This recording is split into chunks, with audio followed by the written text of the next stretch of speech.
आज 17 जनवरी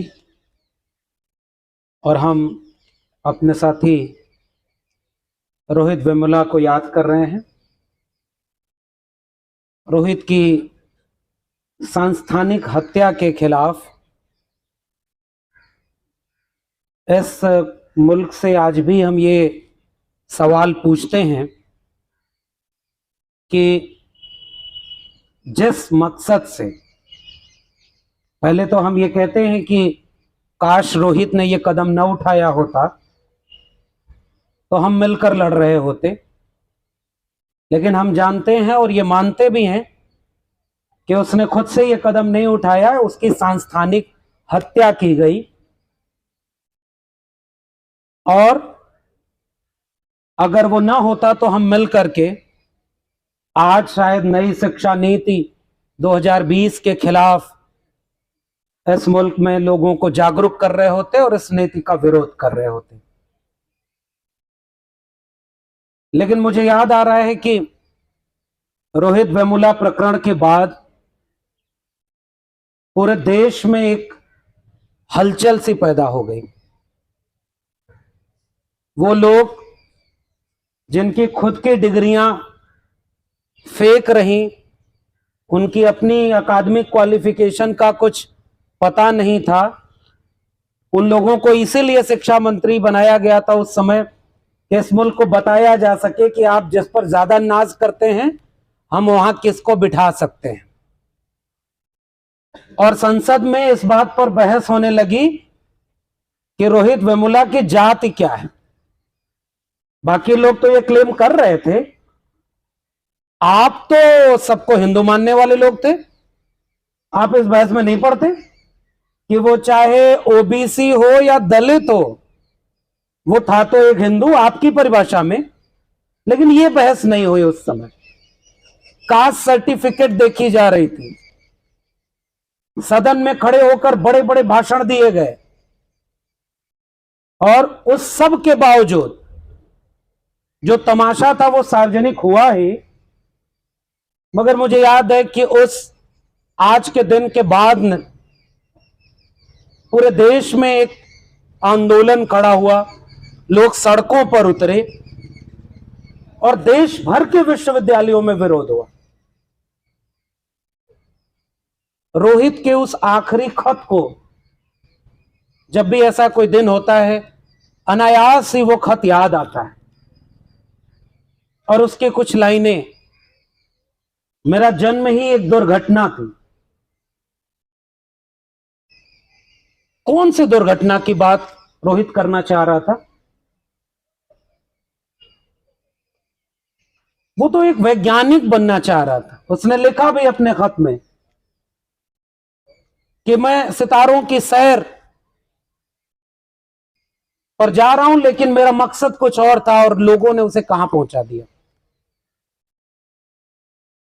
और ऐसे वक्त में वो पूरी बातचीत, वो पूरा विमर्श जिस दिशा में जाना चाहिए था, हमने ये देखा कि उस दिशा में गया भी।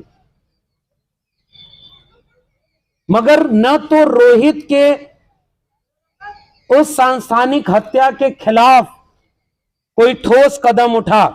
मसलन आज हम ये पूछ सकते हैं कि उस पूरे प्रकरण के बाद आज कौन गुनहगार साबित हुआ, कौन जेल में है, और क्या रोहित की सांस्थानिक हत्या के बाद, इतने बड़े आंदोलन के बाद, वो चीजें रुक गई? यह भी हमें देखना होगा। हमारे दिल्ली विश्वविद्यालय के एक सीनियर प्रोफेसर एन सुकुमार की एक अपनी किताब ही इस पर आई है, और आज तो उसका कवर पेज उन्होंने जब सुबह सुबह भेजा, रोहित के अपने कैंपस में उसके अपने आंदोलनकारी साथियों ने एक हाथ बनाया जिसका अंगूठा कटा हुआ था। हिंदू राष्ट्र का दावा करने वाले लोग अगर उस सांस्कृतिक गौरव को पढ़ाएंगे तो न चाहते हुए भी उसमें शंभुक और एकलव्य का जिक्र आएगा। अब इससे किसकी भावना हुई? अभी सर बोल रहे थे कई तरह के गैंग हैं। सर तो इसी कैंपस के हैं, मैं तो दूसरे कैंपस से आया हूं, लौट कर जाना भी है, इसलिए मैं इनकी बात को आगे बढ़ा रहा हूं। मैं अपनी तरफ से बोल भी नहीं रहा, क्योंकि गैंग वाली शब्दावली उनकी थी। अब मैं वो भी बात नहीं करूंगा कि वो तड़ी पार थे, क्या थे, छोड़ देते हैं, उससे भी हो सकता भावना आहत हो जाए। लेकिन उनसे जब पूछा गया कि भाई ये कौन है टुकड़े टुकड़े गैंग, तो उनका मंत्रालय कह रहा हमें नहीं पता, उनके प्रवक्ताओं को पता है। तो सर ने ठीक कहा कि उनके कई तरह के गैंग बन गए हैं, भावना आहत गैंग। कुछ लोगों का यह जिम्मेदारी है कि रंगों को पहचानो, कहां अपमान हो रहा है। कुछ लोग का यह देखना है कि भाई कहां जो है किस किताब पर कौन बोल दे। अभी हमारे बिहार के एक शिक्षा मंत्री हैं, उन्होंने बड़ा अच्छा काम कर दिया। उनकी एक किताब पर यह कह दिया कि उससे हमारी भावना आहत होती है। तो मैं भी तो यह सवाल पूछ रहा हूं कि अगर आपके इतिहास में, पूरी परंपरा में राम राज्य का जिक्र होगा, तो भले ही तुलसीदास के रामचरितमानस में शंभूक नहीं है, लेकिन शंभूक का इतिहास होगा। जब जब द्रोणाचार्य का इतिहास पढ़ा जाएगा तो एकलव्य सवाल पूछने के लिए खड़ा मिलेगा, आप इसे खारिज नहीं कर सकते। और इसलिए रोहित को याद करते हुए हम भी कुछ सवाल पूछना चाहते हैं। पढ़ाई लिखाई से उन लोगों का वास्ता नहीं है सर, लेकिन फिर भी डेटा पर बात करनी है, और हम तो आंकड़ों पर बात कर रहे हैं। वो ये चाहते हैं कि आंकड़े ना आए। एनएसएसओ के आंकड़े 2016 के बाद से अब पब्लिक डोमेन में बहुत सारे आंकड़े जो नहीं आते। पब्लिक ने कहा कि भाई तुम प्रधानमंत्री बनने गए, तुमने आप कहूंगा, हो सकता है इससे भावना आहत हो जाए। तो आप मान्यवर जब प्रधानमंत्री का चुनाव लड़ रहे थे तो आपने अपनी जाति अपने से बताई, हमने तो नहीं पूछा था कि पिछड़ी मां के बेटे हैं किसके। राष्ट्रपति बनाए तो आपका पार्टी अध्यक्ष प्रेस कॉन्फ्रेंस करके बता रहा है जाति। अब आपने एक नई राष्ट्रपति बनाया तो भी आपने उनकी जाति बताई। और जाति जनगणना नहीं कराएंगे। अगर जनगणना का सवाल आप करेंगे तो जाति जनगणना हो, यह दबाव अगर इस देश में होगा तो हम जनगणना नहीं कराएंगे। आंकड़े नहीं होंगे, आंकड़े नहीं होंगे तब तो झूठ बोला जा सकता है, इसलिए मैं आंकड़े लेकर आया हूं। और चूंकि आज के इस बातचीत का जो उन्वान था, जो विषय था, वो भी यही था कि भाई उच्च शिक्षा में जो भेदभाव है, जातिगत भेदभाव, और उससे किस दिशा में जाएगा ये। मेरे पास जो अपनी आरटीआई है, आरटीआई का एक्ट भी खत्म कर रहे हैं। अब आप कोई आरटीआई लगाएंगे तो आपको मतलब ढेर सारे मेल मेरे पास आते हैं कि डिस्पोज कर दिया। पहले ऐसा नहीं होता था, पहले वो जवाब देते थे, नहीं होते थे तो आप अपील करते थे। लेकिन अब चलो उनकी तरफ से एक आरटीआई आ गई, और मैंने जितने इस देश की सेंट्रल यूनिवर्सिटीज हैं उसमें टीचिंग फैकल्टी का पूरा डेटा निकलवाया, पहले भी निकाला था। और उसका डेटा यह कह रहा है सैंक्शन पोस्ट जो सेंट्रल यूनिवर्सिटीज की हैं वो लगभग जनरल कैटेगरी में 1128 हैं, और 1865 में से 1128 भरी गई हैं, 400 कुछ खाली हैं। शेड्यूल कास्ट, शेड्यूल ट्राइब और ओबीसी, मैं आपको आंकड़े पढ़ के बताता हूं कितनी पोस्ट वैकेंट है, कितनी सैंक्शन है। ग्रैंड टोटल कह रहा है कि ओबीसी की सैंक्शन पोस्ट प्रोफेसर पर 382 है, 41 फुलफिल की गई है, 341 पोस्ट वैकेंट है। शेड्यूल कास्ट कुल प्रोफेसर की पोस्ट सैंक्शन 306, फुलफिल की गई 69, 237 वैकेंट है। शेड्यूल ट्राइब 24 प्रोफेसर की पोस्ट सैंक्शन, 5 भरी गई है, 19 खाली है। यह एक केवल सेंट्रल यूनिवर्सिटी के एक पोस्ट का आंकड़ा ही है। मान्यवर खुद ओबीसी हैं, और 2019 तक इस देश के सेंट्रल यूनिवर्सिटीज में एक भी ओबीसी प्रोफेसर नहीं था, अब 9 हो गए हैं।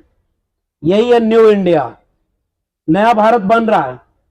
मैं अभी यहां आने के पहले एक रिपोर्ट पढ़ रहा था, उस रिपोर्ट में जो आपका विषय है मैं उसे देखना चाह रहा था। अंकुर पालीवाल हैं, उन्होंने नेचर करके एक मैगजीन है जिसमें अपना डेटा कलेक्शन सार्वजनिक किया है। उनका डेटा कलेक्शन क्या कहता है मैं उसे आपके सामने रखना चाह रहा हूं। और वो डेटा कलेक्शन इस समय जितने भी एजुकेशनल इंस्टीट्यूशन हैं उसका कितनी हिस्सेदारी किस समुदाय की है उसका डेटा एनालिसिस है।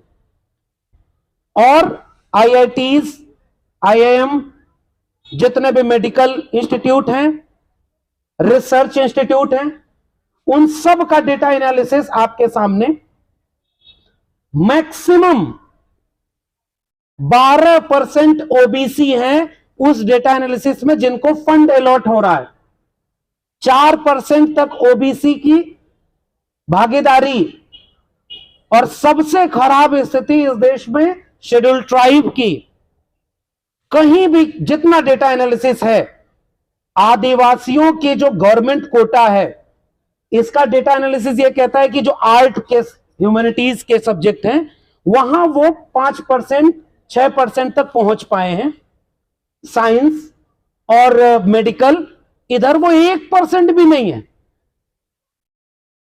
शेड्यूल कास्ट का डेटा एनालिसिस जो एवरेज इन्होंने निकाला है तकरीबन 5 से 6%, यानी उसमें स्टूडेंट भी है, फैकल्टी भी है। और ओबीसी का 10 से 12%।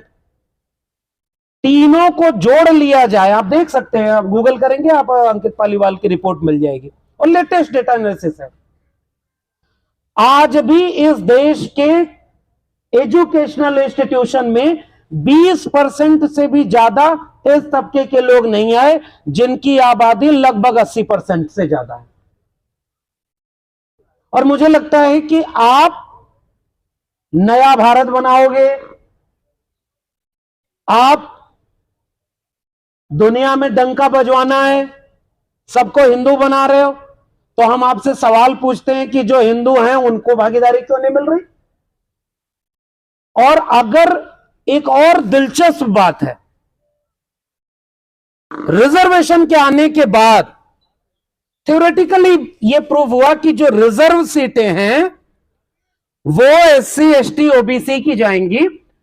दूसरे कोटे को कहा गया अनरिजर्व्ड, यानी ओपन फॉर ऑल।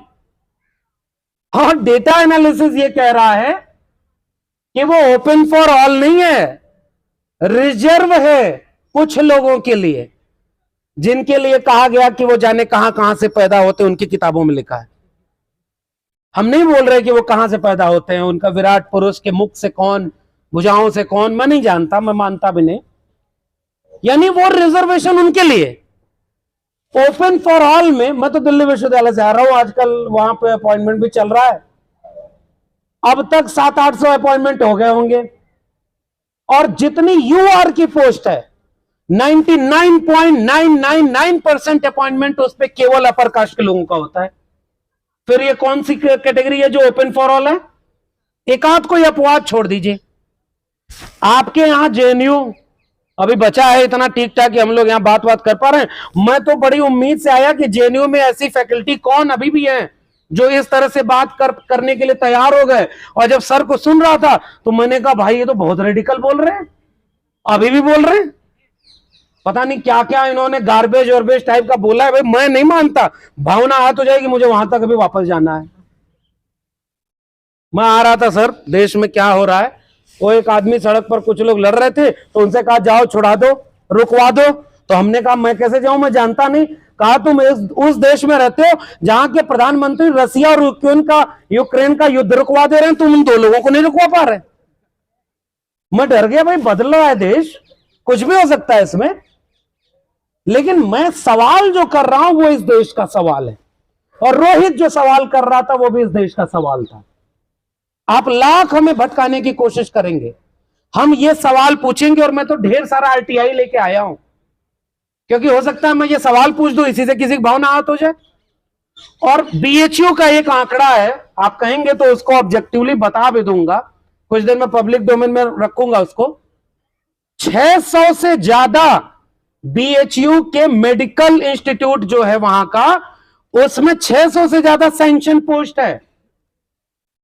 5 या 6 शेड्यूल कास्ट के लोग हैं, 10 या 12 ओबीसी के लोग हैं। ये कौन सा हिंदू राष्ट्र बन रहा है या किसका राष्ट्र बन रहा है? 95% पोस्ट आपके पास है, और रिजर्वेशन आ जाता तो ये देश का इंस्टीट्यूशन गड्ढे में चला जाता। और आप जितने दिन से इतना ओवर रिप्रेजेंटेड हो, तब इसमें से कौन सा टॉप 500 इंस्टीट्यूट है पूरे दुनिया में? आपने रिजर्वेशन को कितनी गालियां दी। लेकिन दिलचस्प है ये देश भाई, जिस दिन से ईडब्ल्यूएस रिजर्वेशन आया है उस दिन से बैसाखी है, भीख है, ये कहना बंद हो गया है। चुपचाप कह रहे हैं हाँ गरीबों को भी मिलना चाहिए। क्या बैसाखी, भीख? अब एक दूसरा वाकया, एजुकेशनल इंस्टीट्यूशन की बात हो रही भाई। मैं उत्तर प्रदेश का रहने वाला हूं, अब तो दिल्ली में रह रहा हूं, ये बात बोलनी पड़ रही है, बुलडोजर कभी भी दिल्ली में आ सकता है, इसलिए मैं उत्तर प्रदेश में बस पैदा हुआ। वहां की एक वैकेंसी आई, और उस वैकेंसी में जो फाइनल कट ऑफ निकली, शेड्यूल कास्ट की कट ऑफ गई थी 35 नंबर, और आपने भी गौर किया होगा ईडब्ल्यूएस के कट ऑफ गए थे 3 नंबर।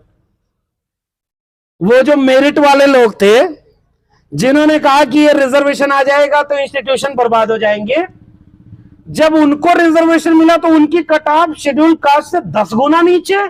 कौन सी मेरिट थी भाई? ये तो हम भी सवाल करेंगे ना। इस समय आपकी कोई भी वैकेंसी निकालिए, उसमें ईडब्ल्यूएस की मेरिट इतनी नीचे क्यों जा रही है? क्योंकि असल में आपके पास कोई मेरिट थी नहीं।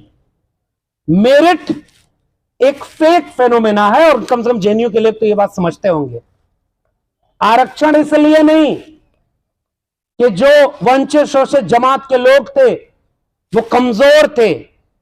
आरक्षण इसलिए नहीं कि एकलव्य कमजोर था। आरक्षण इसलिए क्योंकि गुरुओं के रूप में कोई द्रोणाचार्य बैठा हुआ था, इसलिए रिजर्वेशन लाना पड़ा। और आज भी जहां रिजर्वेशन नहीं है, वो जगहें कोई ऐसी नहीं हो गई है कि जिसमें शेड्यूल कास्ट, शेड्यूल ट्राइब के लोग ओवर रिप्रेजेंटेड हो गए हों भाई। या तो आप पब्लिक डोमेन में वो डेटा रख दीजिए, हम मान लेंगे। ये एक पक्ष है इस पूरे एकेडमिया का, जिसमें आज भी आपके जेएनयू की तो पिछली बार की बात है, अभी पता नहीं आप लोग जानते होंगे क्या हो रहा है। रिटन में जो बच्चे इतने नंबर ले आ रहे हैं कि अगर उनको वाइवा में 1 नंबर की बजाय 5 नंबर भी मिल जाता तो वो एडमिशन पा जाते। हमारे एक मित्र, उनकी बहन को वाइवा में 1 नंबर मिला, और मेरिट जो गई थी उसमें अगर उसको 4 नंबर मिल जाता तो उसको एडमिशन हो जाता। 30 नंबर में 1 नंबर देने वाले उन लोगों की मेरिट अगर कभी हम लोगों को भी चेक करने का मौका मिल जाता तो हम भी जरा देखते कि भाई आपने कैसे मेरिट चेक की। हमारे यहां आओ, दिल्ली विश्वविद्यालय में आओ, दिखाते हैं मेरिट कैसे चेक होती है। आपको अगर असिस्टेंट प्रोफेसर बनना है, आपने 12 साल पढ़ाया, आपने 20 पेपर लिखे हैं, आपका रिसर्च वर्क बहुत अच्छा हो, फिर भी आपका इंटरव्यू 1.5 मिनट में कंप्लीट हो जाएगा। वहां मेरिट ऐसे चेक हो रही है सर, 1.5 मिनट में इंटरव्यू। ये इसका मतलब कोई मेरिट वेरिट चेक नहीं हो रही है, सारा मामला सेट है। पहले इस देश को अगर बर्बाद करना था तो बर्बाद करने के 2 स्तर पर काम हुए। एक तो दिमाग को खत्म करो, एजुकेशन पर इसलिए हमला किया गया, एजुकेशनल इंस्टीट्यूशन को इसलिए बर्बाद किया गया। और जेएनयू शुरुआत तो यहीं से हुई थी भाई। कौन कौन सी चीज, मैं अब थोड़ी भावना हाथ कर ही देता हूं, आप लोग बुलाएं तो। रामचरितमानस मेरा पीएचडी है उस पर, इसलिए कोई भी अगर बहस करना चाहेगा तो मैं तो उस पर तैयार हूं, क्योंकि मैं पढ़ करके, लिख करके और सारी चीजें लेकर के आया हूं। मैं कोटेशन पढ़ रहा हूं, मुझे नहीं पता कि इससे किसकी भावना कितनी आहत होती है। मंत्री ने क्या बोला था? जे बरनादम तेली कुमारा पूजी विप्रशील गुणहीना, शूद्र न गुण गण गान प्रवीणा,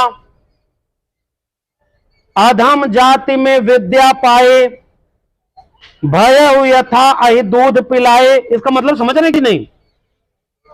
तुलसीदास का सबसे पहले विरोध ब्राह्मणों ने इसलिए किया, इतिहास बता रहा हूं, वो वाला इतिहास नहीं, कैसे चंद्रगुप्त से सिकंदर कैसे मिलने कहां चले गए थे, वो सब इतिहास नहीं बता रहा हूं। विवेकानंद किससे बात कर रहे थे वो आप जानते होंगे।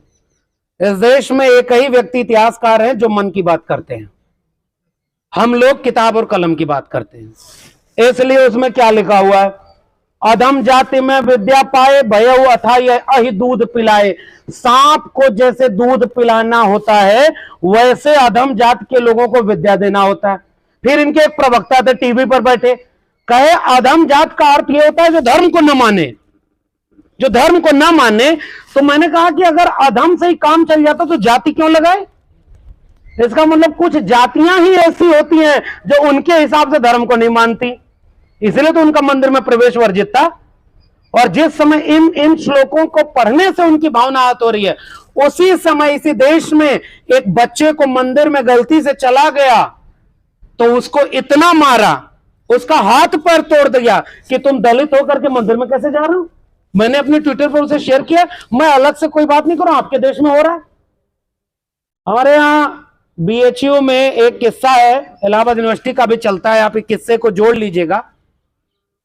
वो फिराक गोरखपुरी साहब थे, वहां वाइस चांसलर आए और कैंपस में गधे टहल रहे थे। इनका किसी भी जीवित व्यक्ति से कोई रिश्ता नहीं इस कहानी का। उन्होंने कहा कि अरे भाई आपके कैंपस में गधे बहुत रहते हैं क्या? तो उन्होंने जो वाइस चांसलर आए थे उनसे कहा नहीं रहते नहीं है, कभी कभार घूमने फिरने या किसी कार्यक्रम में चले आते हैं। हम तो भाई उस अभिधा लक्षणा व्यंजना में बात करने वाले लोग हैं। और कहा मतलब इस तरह से भाई एक व्यक्ति थे, वो मंदिर में उनकी वो जानवर था बांधा हुआ था, बार बार चले जाए तो वो आके शिकायत की है कि ये तो आकर के आपका जानवर यहां घुस चला आता है हमारे यहां। तो उन्होंने कहा कि माफ करिए जानवर है, इसे नहीं पता कहां जाना चाहिए कहां नहीं जाना चाहिए, हम कभी गए? मैं किसी की भावना नहीं कर रहा हूं, हमारे यहां लिखा पढ़ा जाता है किससे कहानी, और इससे किसकी भावना आती है मैं पढ़ रहा हूं, पूरा सुनिए। नहीं तोष विचार न शीतलता, सब जाति कुजाति भय मंगता, ईर्षा परिपाश लोलुपता भरिपूरी रही समता बिगता, सब लोक वियोग विशोक हुए, वर्णाश्रम धर्म आचार गए, दमदान दया नहीं जान पनी, जड़ता पर वंचन तात घनी। अच्छा ये होता है कि जब वो लोग कोई सी बात पर विवाद करते हैं तो हमें एक मौका मिल जाता है कि चलो हम उस पर बात करते हैं, तो और बात करते हैं, हम उन्हीं की किताब का श्लोक पढ़ रहे हैं और उन्हीं की भाषा में पढ़ रहे हैं, पूरे सम्मान के साथ पढ़ रहे हैं। आगे क्या लिखा, कल्प कल्प भर एक एक नर का। अच्छा इसका अर्थ बताने की जरूरत है कि थोड़ा बहुत आप लोग समझ पा रहे हैं। तुलसीदास अपनी रचना रामचरितमानस के उत्तरकांड में ये लिख रहे हैं कि ये जो कुछ जातियों के लोग हैं ये अपनी अपनी जातियों का पेशा छोड़ दिए हैं, पूरी वर्ण व्यवस्था खत्म हो रही है, ये समाज ऐसे कैसे चलेगा भाई? कबीर के बाद हुए थे तुलसी, और मैं कुछ नहीं कर रहा हूं, मैं पढ़ रहा हूं, आप इसकी व्याख्या करिए। जे बरनाधम तेल कुम्हारा, स्वपच किरात कोल कलवारा, नारी मुई गृह संपत्ति नासी, मूड मुड़ाए होई सन्यासी, ते विप्रंसन आप पूजावई। ब्राह्मणों से पूजा करा रहे हैं अपनी, कौन? जो पैरों से पैदा हुए थे। मैं नहीं लिख रहा हूं, तुलसी बोल रहे हैं। उभय लोक निजनाथ नसावई, विप्र निरक्षर लोलुप कामी, निराचार सठ विषली स्वामी, शूद्र करहि जप तप व्रत नाना। शंभू कर क्लब याद आ रहे हो तो इससे जोड़िएगा। शूद्र करें जप तप व्रत नाना, और बैठी बरासन कहें पुराना, और सब नर कल्पहि करें अचारा, जाय न बरनी अनीति अपारा। इतना बुरा समाज हो गया है कि ये शूद्र लोग अब जप कर रहे हैं, पढ़ाई कर रहे हैं, लिखाई कर रहे हैं, और आके जेएनयू में रोहित वेमुला को याद करने लगे। भाई इससे हलचल तो मचेगी।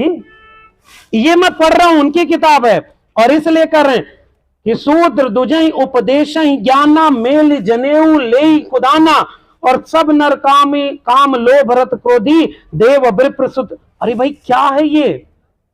अगर इन शब्दों से हमारी भावना आहत होती है तो क्या हमारी भावनाएं भावनाएं नहीं है क्या?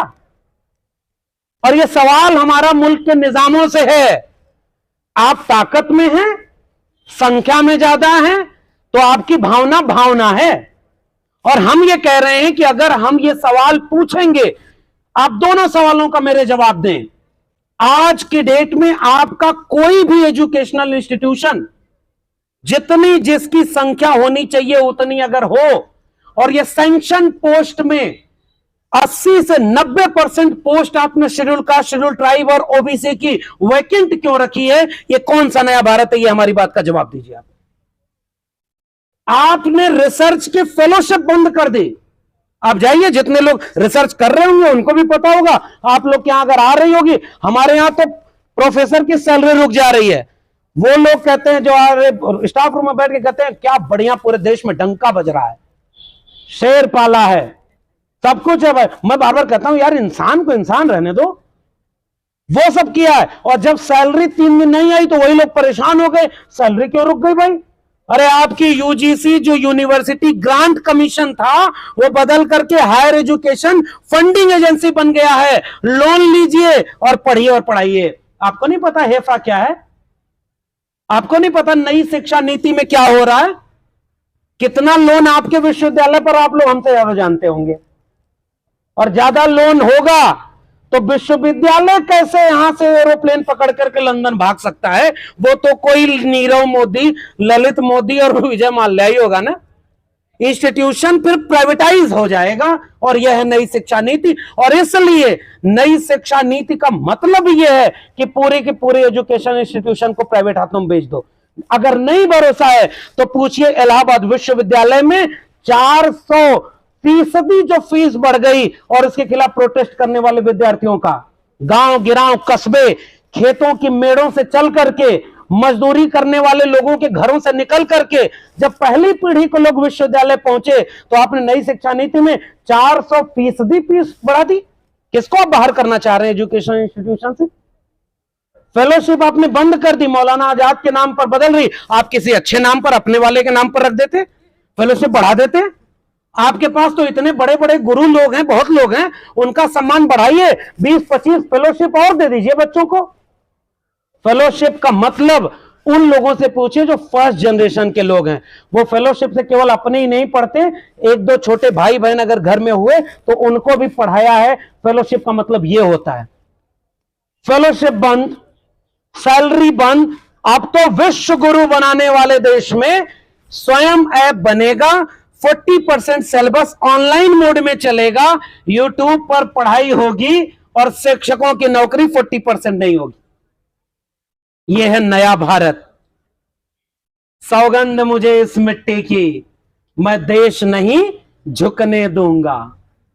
बहुत बड़े बड़े नारे और बहुत विकास, और इसमें इस देश में जितने भी परमानेंट अपॉइंटमेंट है वो धीरे धीरे बंद हो गए। और इसलिए मैं ये सवाल करने आया हूं, आपने अब तक वैकेंट पोस्ट फुलफिल करी नहीं एजुकेशनल इंस्टीट्यूशन में। आप कहते रहे कि सुपर स्पेशल जोन है।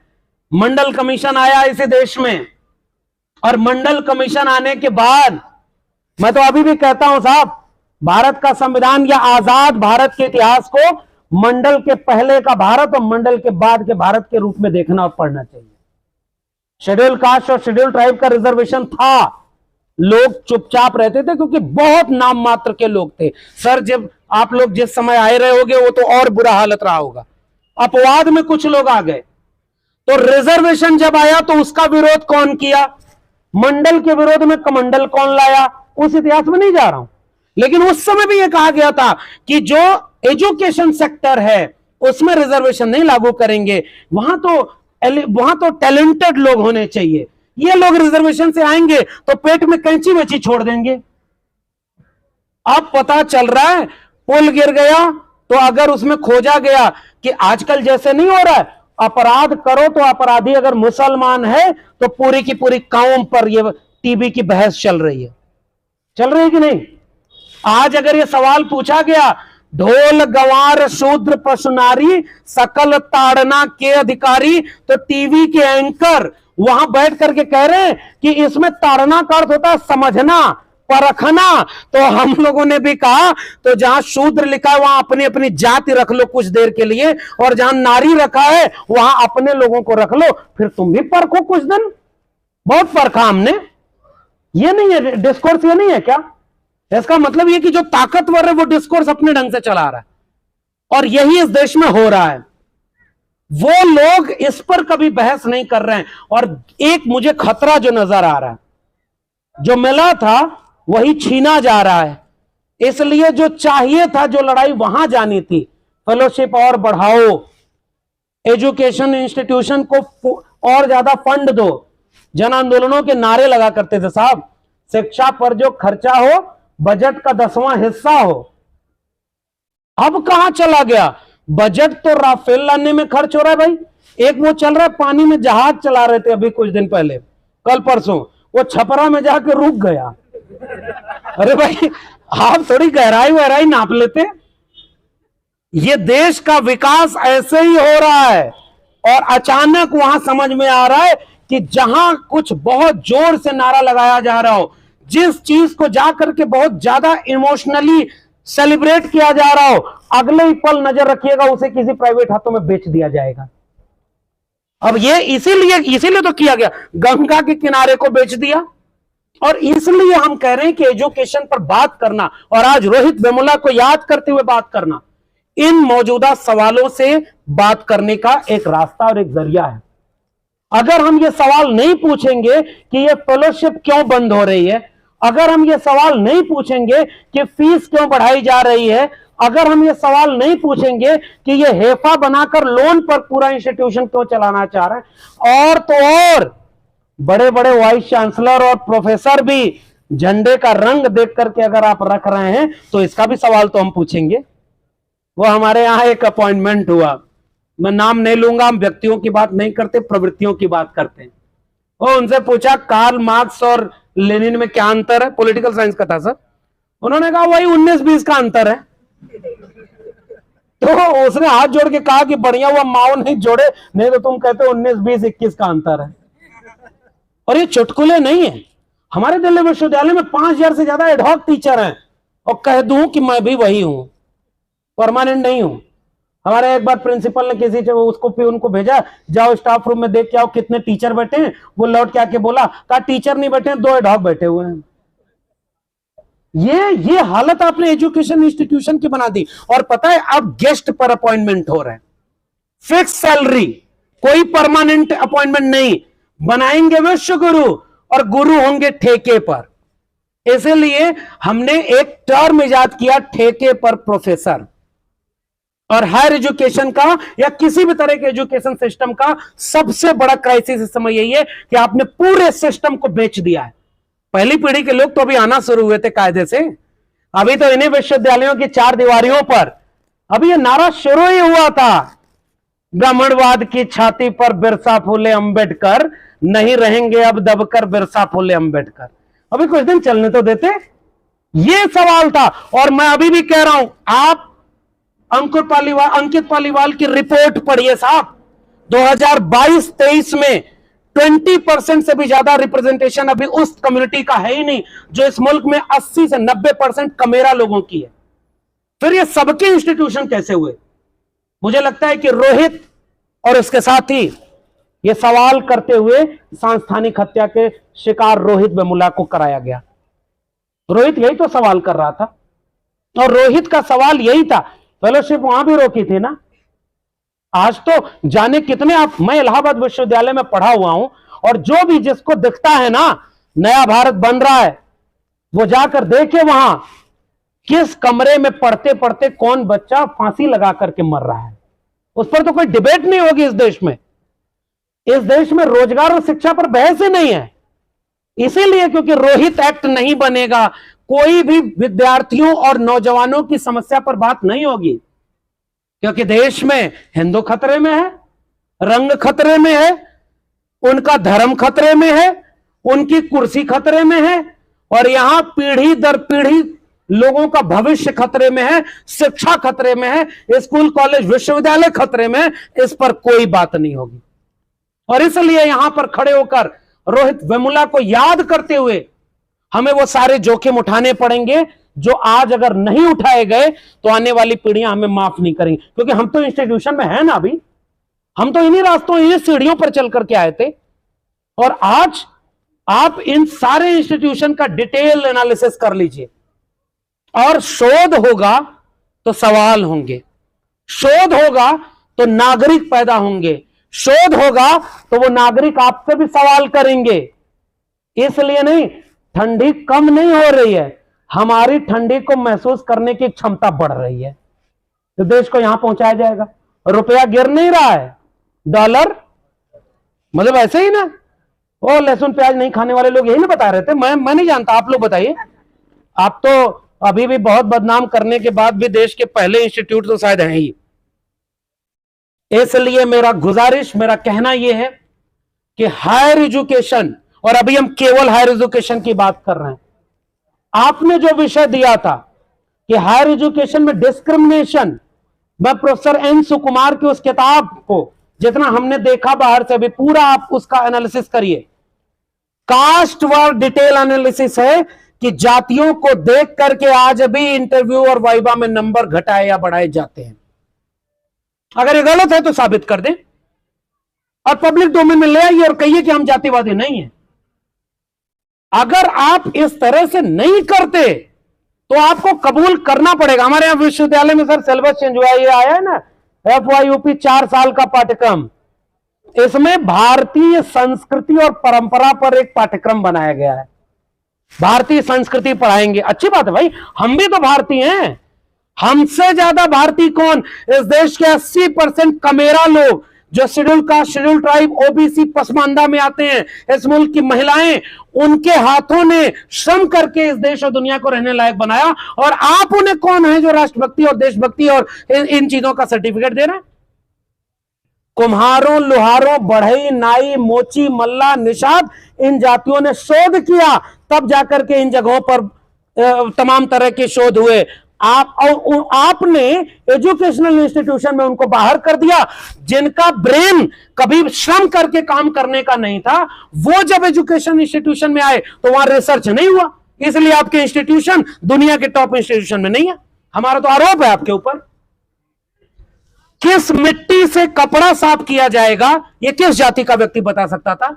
कोई धोबी ही ना बताएगा। ताड़ी कैसे उतारी जाती थी, नाव कैसे चलाई जाती थी, मौसम पढ़ने का, विज्ञान की खेती के लिए कौन सा मौसम जरूरी है, ये सारा लकड़ी का औजार, लोहे का आविष्कार, इन सारी चीजों की खोज करने वाले ब्रेन कौन थे? और उनके पीढ़ियों को आपने एजुकेशन इंस्टीट्यूशन में जात देकर बाहर कर दिया।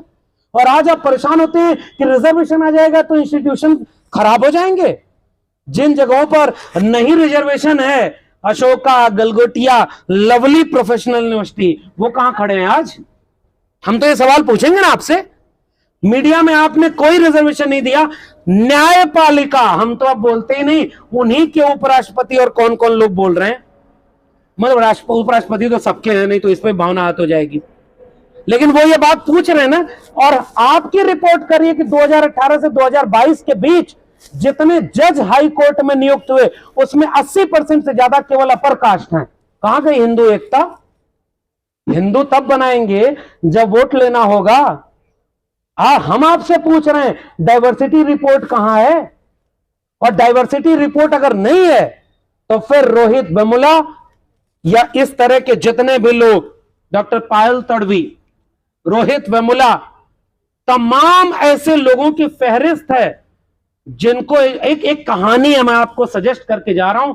ओम प्रकाश वाल्मीकि ने एक कहानी लिखी है, घुसपैठिए। अगर आपने नहीं पढ़ी हो तो पढ़िएगा। जब पहली बार रिजर्वेशन से पहली जनरेशन के लोग गए सर, तो उस तबके के लोग उन्हें देख करके कहते थे कि ये घुसपैठिया आ गया है। रिजर्वेशन के लोगों को अपमानित करके इस देश का नुकसान किया इन जातिवादियों ने।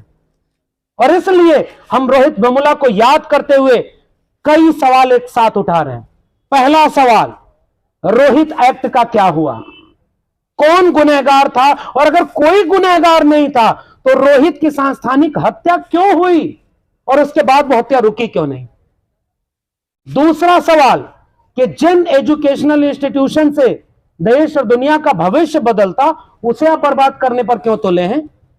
कुछ दिन पहले, अभी मैं पता नहीं, हमारे यहां एक सेंटर खुल रहा है, उसका नाम है हिंदू अध्ययन केंद्र। हमें खराब, हम आपका विरोध नहीं कर रहे हैं, वो ये तर्क दे रहे हैं कि बौद्ध अध्ययन केंद्र है तो हिंदू अध्ययन केंद्र भी होगा। हम ये कह रहे हैं कि आप हिंदू अध्ययन केंद्र खोलें, लेकिन उसके साथ साथ एक बार शेड्यूल कास्ट अध्ययन केंद्र, शेड्यूल ट्राइब अध्ययन केंद्र और ओबीसी अध्ययन केंद्र और महिला अध्ययन केंद्र भी अलग से खुलवाएं। और हम भी चाहते हैं आप हिंदुओं को पढ़िएगा और धर्म को पढ़िएगा, हम जातियों को पढ़ करके आपके इतिहास में बताएंगे कि आप कितने बड़े जातिवादी रहे। आप इस पर डिबेट करिए, लेकिन वो नहीं होगा। अब इन पूरे विश्वविद्यालयों और इन चीजों को मठों में तब्दील कर दो। आजकल वो बाहर वाले बाबा है ना, वो कोई डिग्री नहीं है, वो पत्रा लिख करके बोल देते हैं, जा बच्चा तेरा ये कल्याण हो रहा है, हमने लिख दिया, तुम्हारी नसीब बदल जाएगी। ये एम्स ओम्स बंद करके या उन्हीं को एम्स में बिठा दिया जाता, कोई गरीब, कोई कमजोर बीमार इसे भूख से नहीं मरता ना।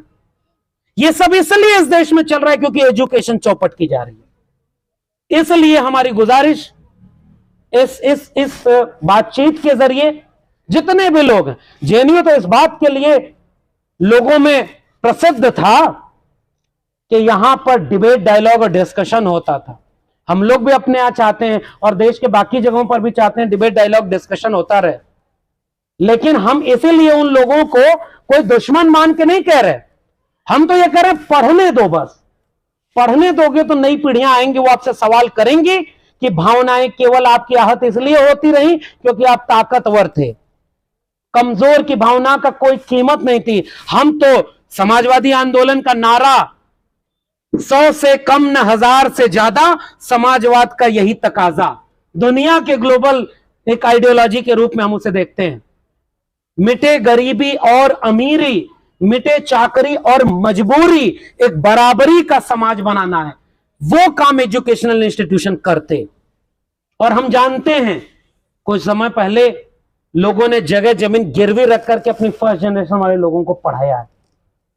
घर में रंगाई पुताई नहीं हुई क्योंकि उनके बच्चे, लड़के या लड़की कोई पढ़ रहे थे, उनकी फीस, किताब, कॉपी का पैसा देना था। और आपने एजुकेशन को इतना बर्बाद कर दिया है, एम्प्लॉयमेंट को बर्बाद कर दिया, सोचने समझने वाले लोगों को इतना बदनाम कर दिया कि लोग अब तो मजाक उड़ा रहे हैं क्योंकि अब ये सब यूनिवर्सिटी बंद करो, व्हाट्सएप यूनिवर्सिटी और जियो यूनिवर्सिटी बनेगी। वो यूनिवर्सिटी ऑफ एमिनेंस करके जियो यूनिवर्सिटी को दर्जा दिया था, पता नहीं वो आज भी बनी कि नहीं बनी। इसलिए हम उस ज्ञान के संस्थानों को बचाने के लिए ये खड़े होकर यहां जोखिम उठा रहे हैं। हम चाहते हैं कि डीयू, जेएनयू जैसे भी जितने भी बच्चे हैं, ये उतने तो कम से कम बचे रहें क्योंकि हमने उनका लाभ लेकर के यहां तक का सफर तय किया। मैं बार बार एक बात महसूस करता हूं कि अगर इलाहाबाद विश्वविद्यालय की 300 रुपए फीस न होती, दिल्ली विश्वविद्यालय में पीएचडी नाम मात्र की फीस में न होती, तो हम तो कभी यहां तक पहुंच ही नहीं पाते। तो इन्हीं विश्वविद्यालयों ने तो हमें बनाया है, हमारे सामने ही इस बगीचे को उजाड़ा जा रहा है, इसलिए हम परेशान हैं। चाहते तो हम भी थोड़ा झुक कर, थोड़ा रीढ़ को मोड़ करके थोड़ा नौकरी ले लेते और कहते कि भाई अखंड भारत बनाना है, हम आपके साथ हैं, हम उनकी हां में हां मिलाते। मेरा कसूर यह था, मेरा सबसे बड़ा कसूर यह था कि मेरे लहजे में जी हजूर न था, सिंपल। इसलिए हम आपसे सवाल पूछते, इसलिए हम आपको पसंद नहीं है। मुझे लगता है कि साथी रोहित को याद करते हुए आज ये सवाल इस देश के गांव गिराव कस्बों तक ले जाने की जरूरत है कि हम विश्वविद्यालयों की इतनी जगहें भी नहीं बचा पाए जिन पर ढंग से खड़े होकर बात विवाद हो सके। और जो बर्बाद हो रहा है वो हम ही समझेंगे, जो हमारे उम्र में हमारे लोग, कोई रिक्शा चला रहा है, कोई सड़क पर पत्थर तोड़ रहा है, कोई दूसरे के घर में बर्तन धुल रहा है, कोई जाकर मजदूरी और किसानी कर रहा है, वो नहीं समझ पाएगा। हमारी जिम्मेदारी है कि हम जो समझ रहे हैं, कलम और किताब बंदूक की नोक पर उछाली जा रही हैं और पूरे देश को इस तरह से बनाया जा रहा है कि अब कोई पढ़ाई लिखाई ना करे, और करे तो उनके हिसाब से करे। वो सिलेबस चेंज कर रहे हैं, केवल सिनेमा का सिलेबस नहीं चेंज हो रहा है। चंद बरदाई ने एक रचना लिखी, पृथ्वीराज रासो, 4 हाथ 24 गज अंगुल अष्ट प्रमाण, ता ऊपर सुल्तान है मत चूको चौहान। और उसके बाद इधर से पृथ्वीराज चौहान ने तीर चलाई और उधर मोहम्मद गोरी मर गया, सिनेमा बन गया। वो वाला हीरो आम काट के खाते हैं कि चूस के, वो वाला उसमें अभिनय भी कर ले गया और उस पर सिनेमा गांव गांव पहुंच गया। बाद में पता चला कि इतिहास कहता है कि मोहम्मद गोरी तो बहुत बाद में मरा भाई, वो तो जब दिल्ली सल्तनत की स्थापना हो 12वीं सदी, और आपकी किताब पर आपका सिनेमा, आपका इतिहास बदल दिया जा रहा है। अगर सर ये चलता रहा तो मेरा मानना यह है कि ये जो सिलेबस बदलने वाली मानसिकता है, वो कहीं सिलेबस को इतना ना बदल दे कि कल को कहे कि हमारे यहां तो जातिवाद था ही नहीं, ये सब अंग्रेजों ने बाद में आकर जोड़ दिया है।